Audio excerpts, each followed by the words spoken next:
আসসালামু আলাইকুম ওয়া রাহমাতুল্লাহি ওয়া বারাকাতুহু। 27শে রজব আল্লাহর নবী সাল্লাল্লাহু আলাইহি ওয়াসাল্লামের মেরাজকে উপলক্ষ করে অনেকে রোজা রাখছেন, অনেকে আবার রোজার জন্য অন্যদেরকে উদ্বুদ্ধ করছেন, অনেকে রোজার ব্যাপারে লেখালেখি করছেন, ভিডিও বানাচ্ছেন। তো যারা ভিডিও বানাচ্ছেন, যারা রোজার পক্ষে কথা বলছেন, তাদেরকে আমি ছোট্ট একটা প্রশ্ন করি। আচ্ছা, আপনাদের কাছে কি কোনো প্রমাণ আছে যে আল্লাহর নবী সাল্লাল্লাহু আলাইহি ওয়াসাল্লামের মেরাজটা নির্দিষ্ট করে 27শে রজবে হয়েছিল?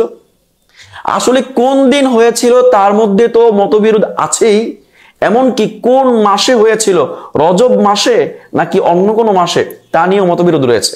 ফাতহুল বারীতে বিভিন্ন মত, প্রায় 12টার মতামত উল্লেখ আছে। তার মধ্যে কয়েকটা মত উল্লেখ করছি। কেউ কেউ বলছেন যে আল্লাহ নবী সাল্লাল্লাহু আলাইহি ওয়াসাল্লামের মেরাজটা হয়েছে রমজান মাসে, কেউ বলেছেন জিলহজ মাসে, কেউ বলেছেন মুহররম, কেউ বলেছেন রবিউল আউয়াল, কেউ বলেছেন সফর, আবার কেউ বলেছেন রজব মাসে। যেখানে কোন মাসে হয়েছিল তাই নির্দিষ্ট নাই, সেখানে আপনারা একটা দিনকে নির্দিষ্ট করে 27শে রজবকে নির্দিষ্ট করে রোজা রাখবেন কিসের ভিত্তিতে, কোন হিসাবে? আচ্ছা যাই হোক, যদি আমরা ধরেও নিই যে আল্লাহ নবী সাল্লাল্লাহু আলাইহি ওয়াসাল্লামের মেরাজটা নির্দিষ্ট করে 27 তারিখে হয়েছিল, 27শে রজবে হয়েছিল, যদি ধরেও নিই, তারপরও প্রশ্ন থেকে যায়। সেটা হচ্ছে, এই দিনকে উপলক্ষ করে সাহাবায়ে কেরাম, তাবিঈন, তাবে তাবিঈন কেউ কি রোজা রেখেছেন? যদি সাহাবায়ে কেরাম এই দিনে রোজা রেখে না থাকেন, যেই সাহাবীগণ আল্লাহর নবীকে নিজেদের প্রাণের চাইতে বেশি মহব্বত করতেন, সেই সাহাবীরাই যদি এই দিনকে উপলক্ষ করে রোজা রেখে না থাকেন, তাহলে আপনারা রাখবেন কোন হিসাবে? যে আমলটা সাহাবায়ে কেরাম, তাবিঈন, তাবে তাবিঈনদের মাঝে নেই, সেই আমলটা আপনি নতুন করে আবিষ্কার করে সওয়াবের নিয়তে করাটাই হচ্ছে বেদাত। তো আমরা বলবো যে আপনি যে এই 27শে রজবে আল্লাহ নবী সাল্লাল্লাহু আলাইহি ওয়াসাল্লামের মেরাজকে উপলক্ষ করে রোজা রাখছেন, সেটা নির্ঘাত বেদাত। আপনি এখন প্রশ্ন করতে পারেন যে হুজুর, আমরা নফল রোজা রাখবো, এর সমস্যা কি? বেদাত হওয়ার কি আছে?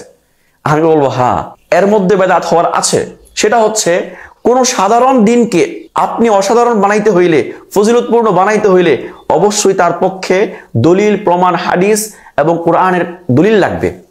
যদি হাদিস থাকে তাহলে সেটা আপনি আমল করতে পারবেন, হাদিস না থাকলে আমল করতে পারবেন না। আর আমি নিশ্চিত করে বলতে পারি, আল্লাহর নবী সাল্লাল্লাহু আলাইহি ওয়াসাল্লামের এই মেরাজকে উপলক্ষ করে সাহাবায়ে কেরাম রোজা রেখেছেন কিনা, তাবিঈনগণ, তাবে তাবিঈনগণ রোজা রেখেছেন কিনা, তার পক্ষে একটা প্রমাণ আপনি দেখাতে পারবেন না।